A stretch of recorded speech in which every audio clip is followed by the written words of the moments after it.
সম্মানিত উপস্থিতিবৃন্দ, যারা এখানে এই মঞ্চে এসে একটু আগে বক্তব্য রেখেছেন, তাদের সকল বক্তব্য থেকে খুব পরিষ্কারভাবে কয়েকটি জিনিস বোধহয় ফুটে উঠেছে, অর্থাৎ আগামী দিন, ফিউচার। এবং ফিউচারটাকে যদি আমরা 2-3 ভাগে ভাগ করি, তাহলে একটি দেখতে পাচ্ছি, সেটি ব্যক্তি হিসাবেই হোক অথবা একজন সংবাদ কর্মী হিসাবেই হোক, আপনার স্বাধীনতা, আপনার নিরাপত্তা।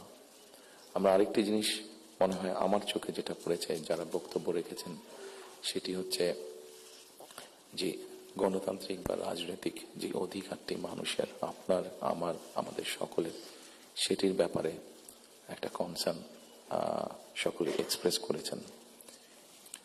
আমাদের সমস্যা ছিল, আমাদের সমস্যা আছে। অবশ্যই আমরা 5ই আগস্টের আগে ফিরে যেতে চাই না।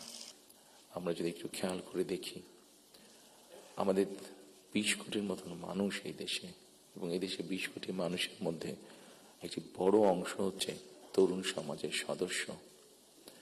এই তরুণ সমাজের সদস্যদেরকে বিভিন্নভাবে আমাদেরকে উপায় বের করতে হবে কিভাবে তাদের কর্মসংস্থানের ব্যবস্থা হয়, সেটি দেশের ভিতরে হোক, সেটি দেশের বাইরে হোক। আমরা যদি এটি সক্ষম না হই এই কাজটি করতে, তাহলে আমরা 5ই আগস্ট বলি, 90-এর আন্দোলন বলি, 1971 সালের স্বাধীনতা যুদ্ধ বলি, আমাদের মনে হয় খুব সম্ভবত প্রত্যেকটি প্রত্যাশা ধ্বংস হয়ে যাবে। এখানে একজন সংবাদকর্মী, নারী সংবাদকর্মী, নারীর নিরাপত্তা বা নিরাপত্তা নিয়ে কথা বলেছেন উনি।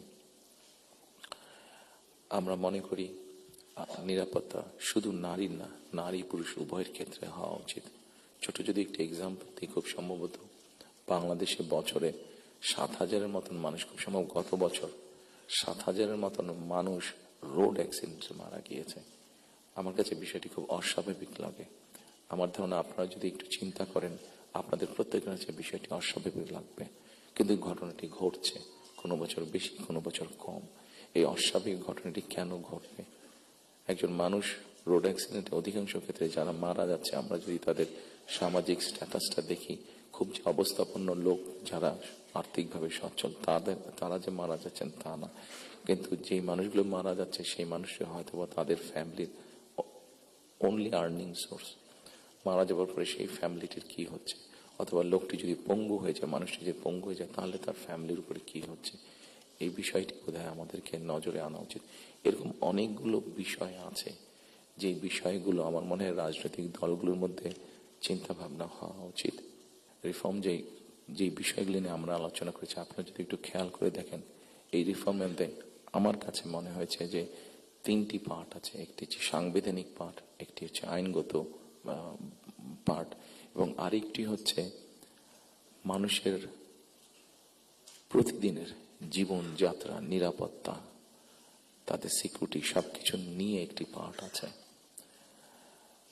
আমরা সাংবিধানিক বিষয় নিয়ে আলোচনা করেছি, আইনগত বিষয় নিয়ে আলোচনা করেছি।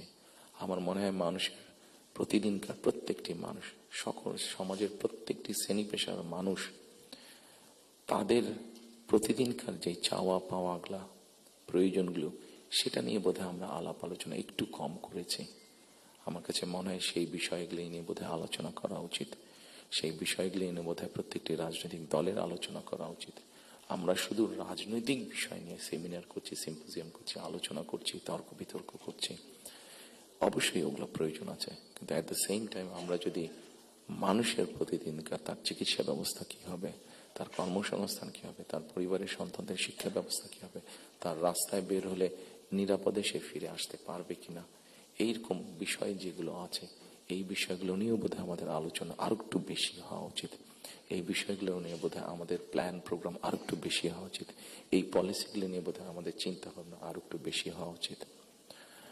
সম্মানিত উপস্থিতিবৃন্দ, সামনে নির্বাচন। আমি একটি রাজনৈতিক দলের সদস্য। স্বাভাবিকভাবেই আমরা 22 তারিখ থেকে আমাদের সকল রকম পরিকল্পনা নিয়ে জনগণের সামনে যাব। আপনারা যারা আজকে কষ্ট করে আমাদের আমন্ত্রণে এখানে এসেছেন, আবারও আপনাদেরকে আমি আমার এবং আমার দলের পক্ষ থেকে আন্তরিক ধন্যবাদ জানাতে চাই। একই সাথে আমরা ইনশাল্লাহ দেশের মানুষের সমর্থন নিয়ে সরকার গঠনে সক্ষম হলে যাতে আপনাদের কাছ থেকে আপনাদের কাছ থেকে এমন ধরনের আলোচনা সমালোচনা আমরা পাই যেটা আমাদেরকে সাহায্য করবে দেশকে সামনে এগিয়ে নিয়ে যেতে। শুধু সমালোচনা করার জন্য নয়, আপনাদের কাছ থেকে এমন সমালোচনা আমরা পাই যাতে আমরা দেশের মানুষের যে সমস্যাগুলো আছে সেই সমস্যাগুলো যাতে আমরা সমাধান করতে সক্ষম হই, আমরা সরকার গঠনে সক্ষম হলে সেই প্রত্যাশা রেখে আবার আপনাদেরকে ধন্যবাদ জানিয়ে আমার বক্তব্য শেষ করছি। আসসালামু আলাইকুম।